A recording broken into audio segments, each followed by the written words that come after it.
Atos dos Apóstolos, capítulo 1, a partir do versículo de número 12, diz assim: Então voltaram para Jerusalém, do monte chamado das Oliveiras, que está perto de Jerusalém, à distância da jornada de um sábado.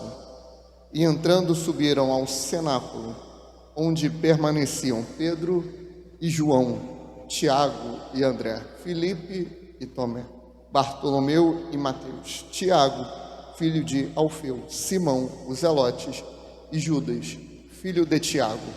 Todos estes perseveravam unanimemente em oração com as mulheres e Maria, mãe de Jesus, e com os irmãos dele. Amém? Podem sentar.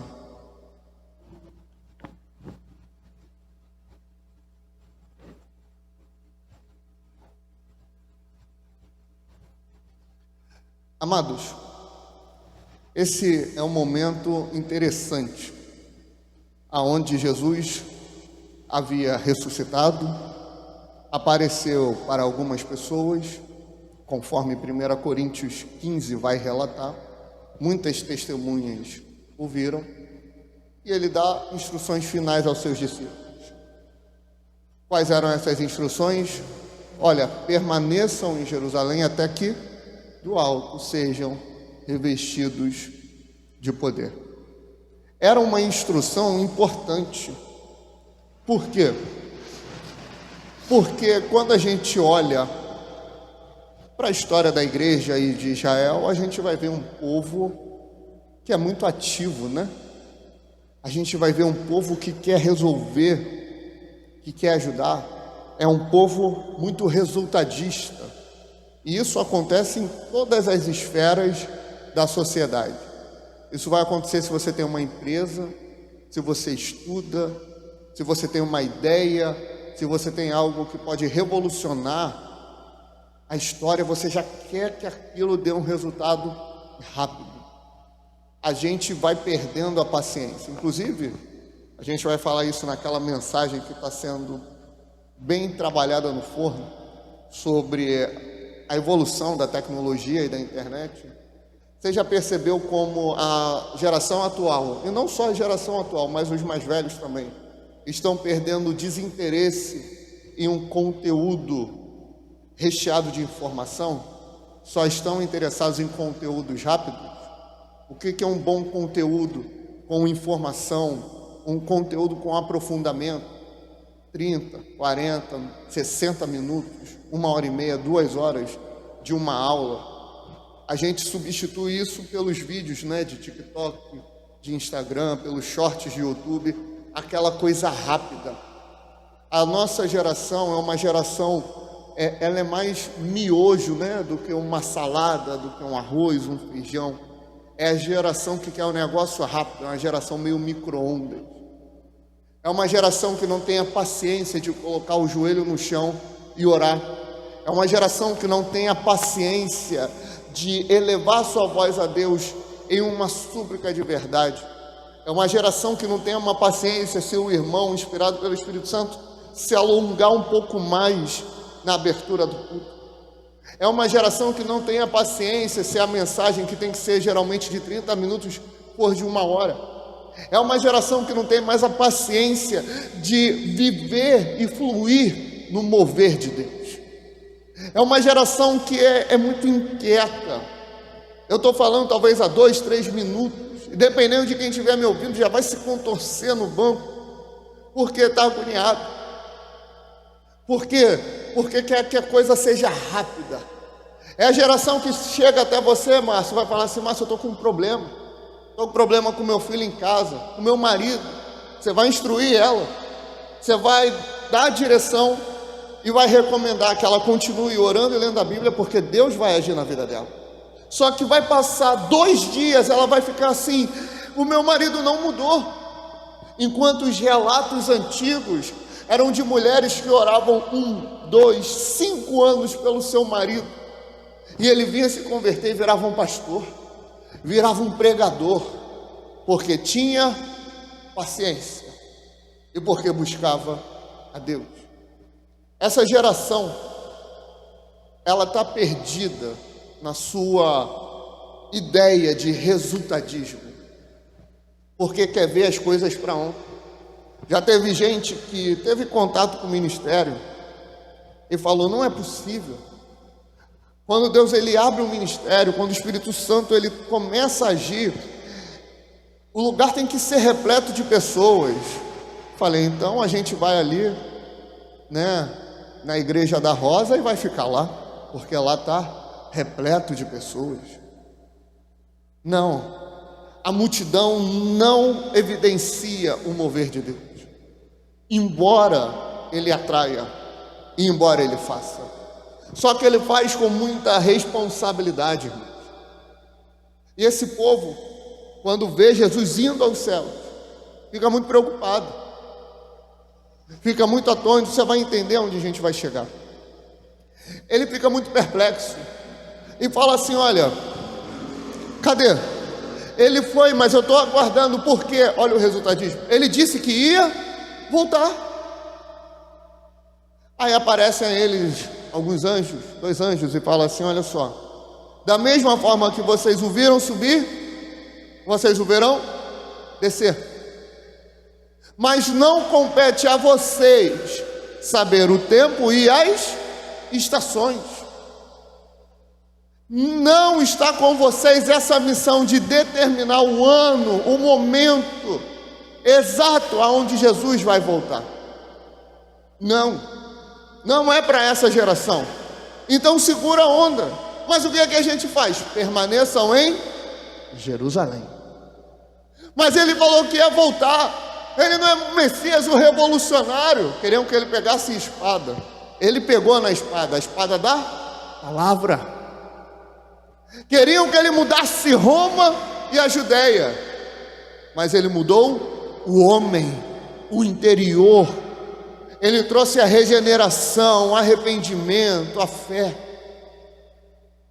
Eles queriam um resultado externo, Jesus trouxe uma transformação interna, porque é isso que ele faz. Essa é a obra do Messias. Então, fiquem em Jerusalém, fiquem na direção que eu estou dando a vocês. E eles saem dali, e eles vão para o cenáculo do templo, e ali eles passam a noite, eles passam um dia, e passam outra noite, e passam outro dia orando, e buscando a Deus.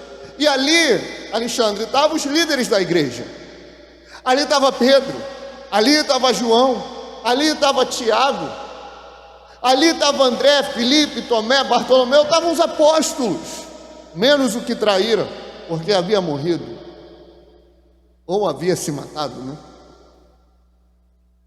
Só ele não estava ali. Só que não estava só eles.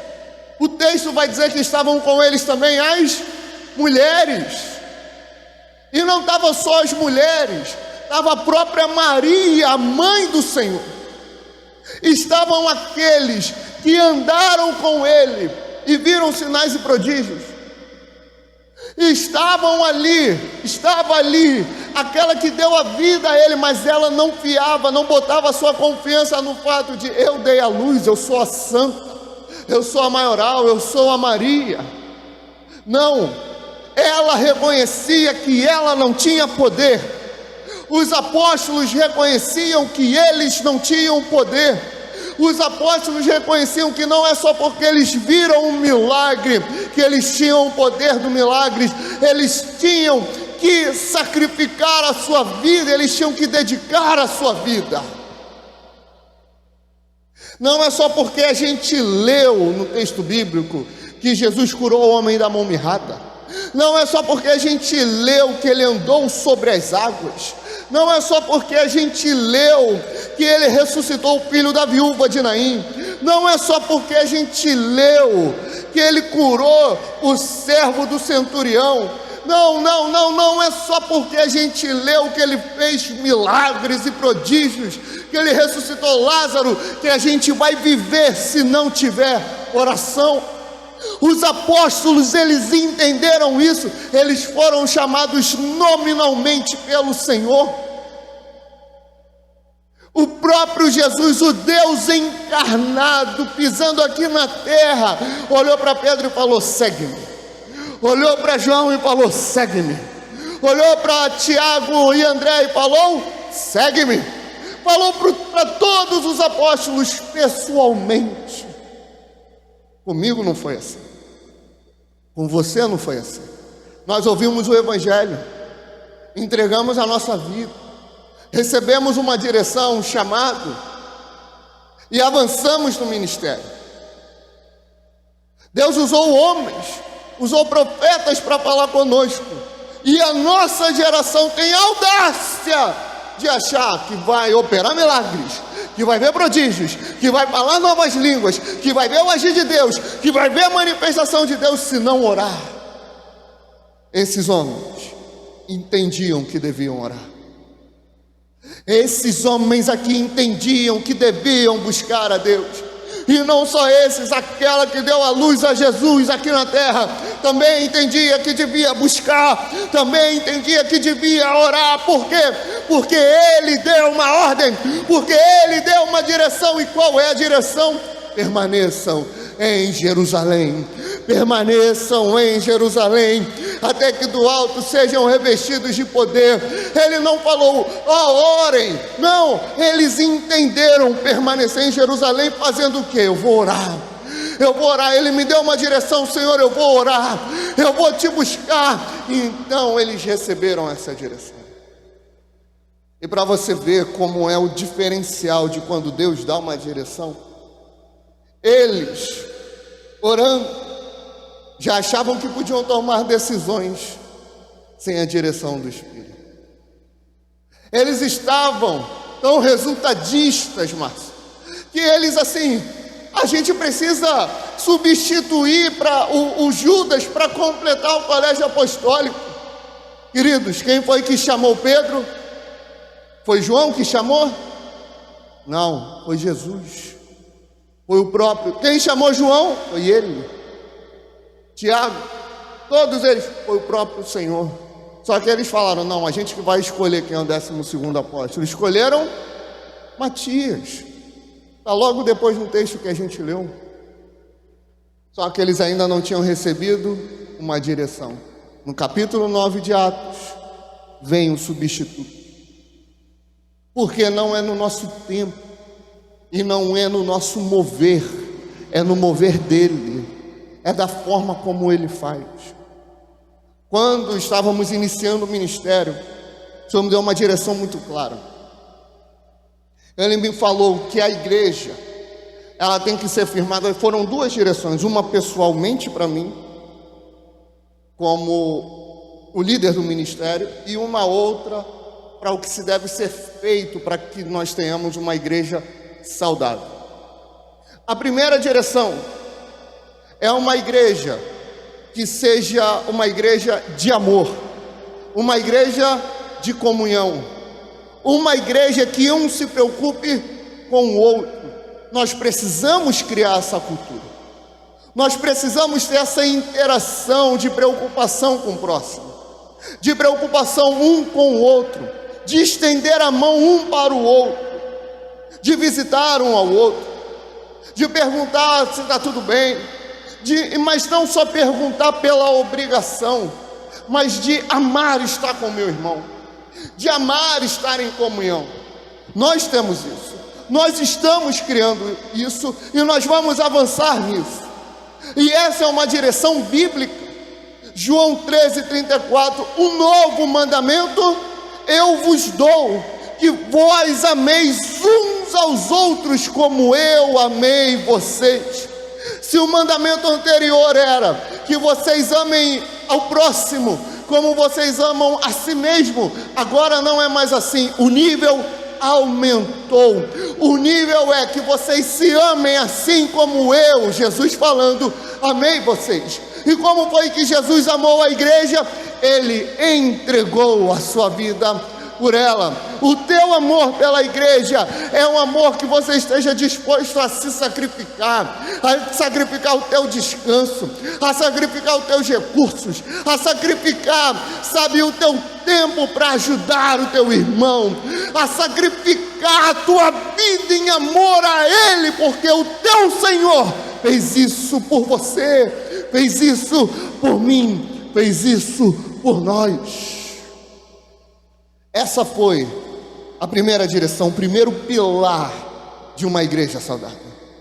O segundo pilar é o pilar do entendimento e do conhecimento bíblico. Nós precisamos nos aprofundar, porque sem santificação ninguém verá Deus.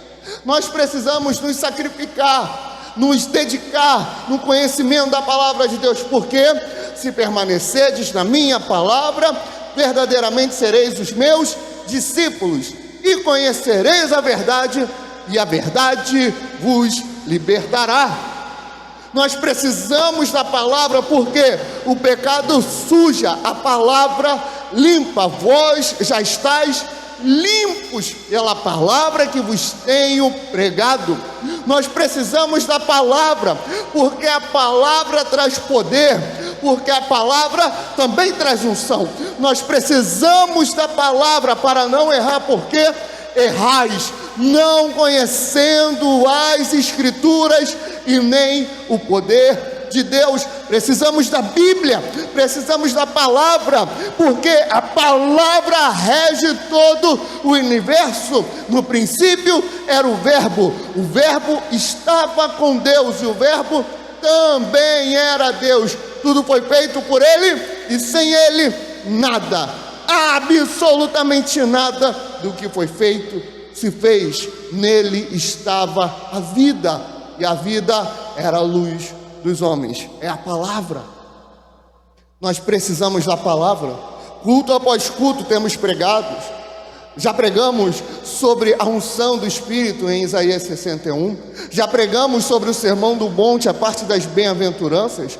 Temos ensinado de Gênesis a Apocalipse. Vamos avançar no ensino, se tudo der certo, ainda esse ano, já nos próximos meses, ainda nesse semestre, se for da vontade de Deus. Vamos voltar com a escola bíblica, porque precisamos nos aprofundar na palavra. Mas mesmo sem a escola bíblica, temos adquirido conhecimento, onde os pregadores dessa casa, desse ministério, têm feito a exposição das Escrituras. Por quê? Palavra, palavra, palavra. Seca-se a erva, murcha-se a flor, mas a sua palavra permanece para sempre. É a palavra. O Senhor está numa luta no deserto, aonde Ele está 40 dias e 40 noites sem comer e sem beber. Satanás vira para ele e fala: transforma essas pedras em pães. Foi na necessidade física. Jesus responde com a única necessidade que nós temos: nem só de pão viverá o homem, mas de toda a palavra que procede da boca de Deus. É a palavra. Qual é o segundo pilar de uma igreja saudável?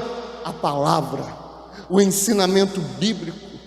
Uma igreja que tem a palavra, dificilmente ela será enganada, dificilmente ela vira uma seita, dificilmente ela se desvia, dificilmente ela apostata. Porque para apostatar você tem que começar a retirar a palavra, ou a mudar alguns pontos da palavra.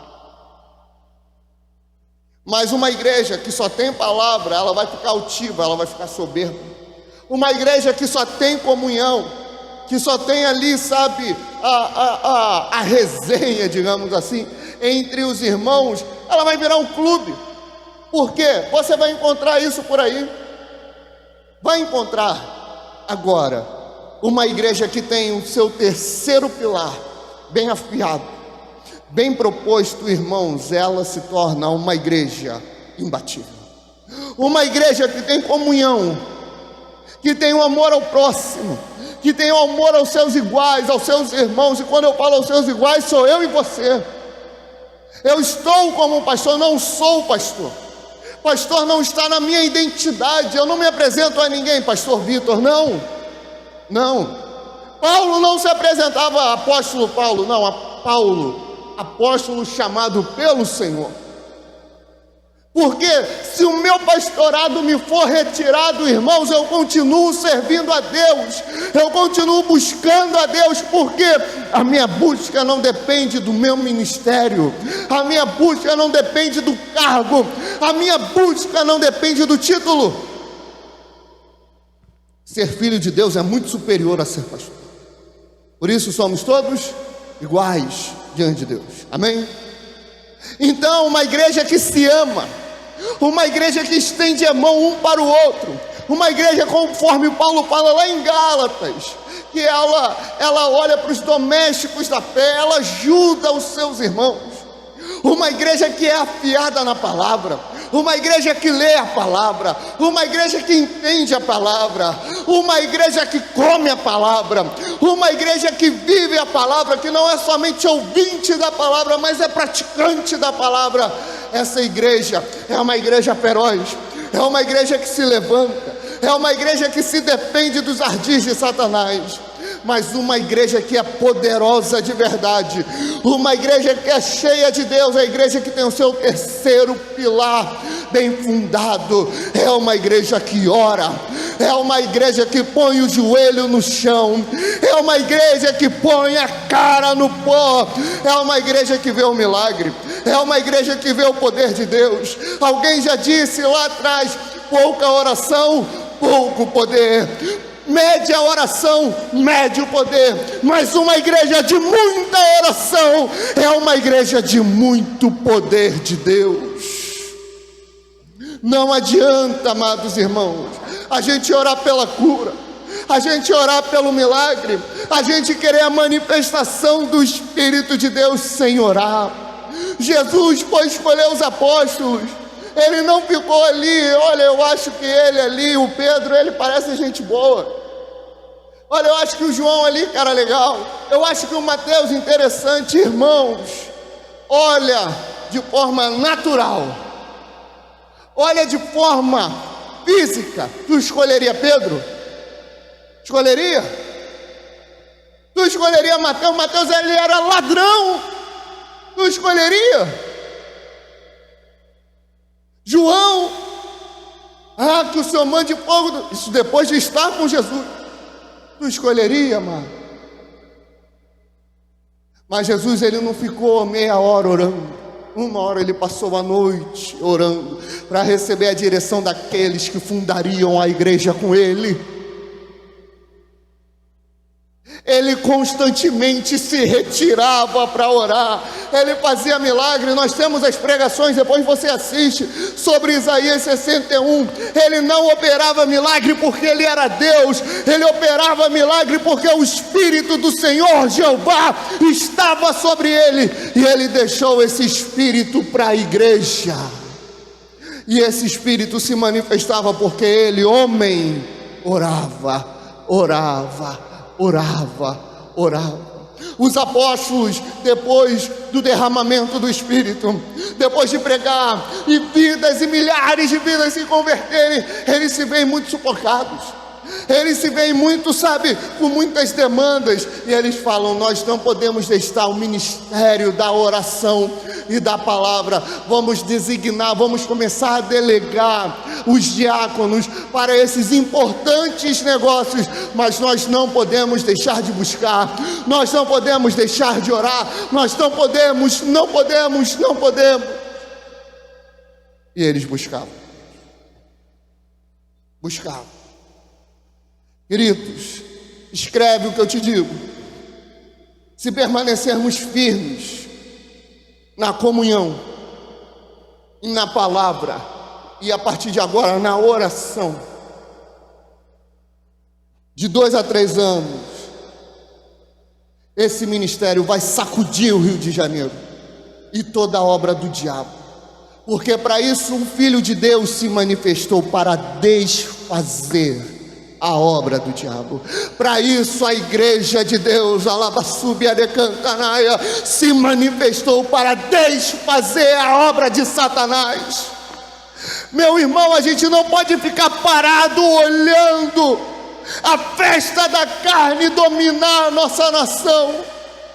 E a gente só se posa como santo, senta na nossa cadeira em casa, nosso sofá, na cadeira da igreja e critica, e tem que criticar mesmo. Mas a gente não move uma palha quando nós temos a maior e mais poderosa ferramenta, uma ferramenta que pode destruir nações, uma ferramenta que pode destruir fortalezas, e essa ferramenta é a oração. A oração, ela tem o poder de mudar um monte daqui para colar. A oração tem o poder de ressuscitar o morto. A oração tem o poder de jogar o câncer por terra. A oração tem o poder de jogar a diabetes por terra. A oração tem o poder de transformar um homem pecador, um assassino, um alcoólatra em um servo de Deus. Esse é o poder da oração. Por isso, a partir de março agora, todas as segundas-feiras nós estaremos aqui às 7 horas da noite na nossa reunião de oração. Eu não estou falando todo dia, Márcio, como eles estavam todos os dias. Eu entendo a correria, eu entendo as nossas responsabilidades, mas nós precisamos orar. Nós precisamos buscar a Deus. Essa mensagem não é um tipo de mensagem para quando temos os visitantes. Não, essa é uma mensagem para a igreja, para que a igreja entenda a importância da oração, a importância de buscar a Deus. Esse ano é um ano para o nosso ministério de mudança. Esse ano é um ano para o nosso ministério de avanço. Esse ano é um ano para o nosso ministério aonde tudo aquilo que vivemos, tudo aquilo que aprendemos é para colocarmos em prática, para assaltarmos da mão do diabo as vidas que ele pegou, para enfrentarmos o urso, o leão, o Golias, sendo fracos, sendo poucos, sendo franzinos, sendo baixos, indo até ele falar: quem você pensa que é, para afrontar a igreja do Senhor? E como é que a gente faz isso? Fazendo passeata, fazendo marcha para Jesus, marcha da família? Não, joelho no chão, cara no pó, orando e buscando e louvando ao nosso Deus. Por isso, essa é uma convocação para a igreja: orar, orar. Nós precisamos reacender o dom que está em nós, as línguas, a interpretação. Eu não creio, irmão, o problema é teu, é bíblico. Nós precisamos reacender um milagre, reacender a cura, porque essas são as manifestações de Deus, e através delas o mundo vai ver que ainda há Deus em Israel, que ainda há Deus na igreja. Não foram perdidos. A dracma pode ter se perdido por um momento, mas o Espírito, com a palavra, que é a lâmpada, faz a gente encontrar. Por isso precisamos orar. Por isso precisamos buscar, orar, orar e orar. Por isso março não está definido para o ano todo, mas março, toda segunda-feira estaremos aqui. Mas se Deus quiser, faremos o ano inteiro e será mais uma reunião na agenda da igreja. Não temos o objetivo, amado irmão, de colocar, de inflar os membros da igreja com reuniões em todos os dias da semana, não. Temos a quarta e temos o domingo e teremos a segunda. Teremos um PG quando o Senhor definir, quando alinharmos mais algumas coisas. O Senhor vem dando a direção, vamos executar. Nós vamos ter as visitas, nós vamos ter o evangelismo, nós vamos ter isso tudo, mas não é para pesar para a igreja. Não é. Por quê?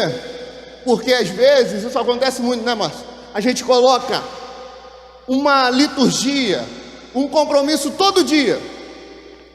Aí daqui 6 meses, 1 ano, você não consegue mais passear com teu filho, não consegue mais sair com tua esposa, com teu marido, e você deixa a tua casa à mercê, você não dá mais atenção. Isso também faz parte de cultuar a Deus, amém?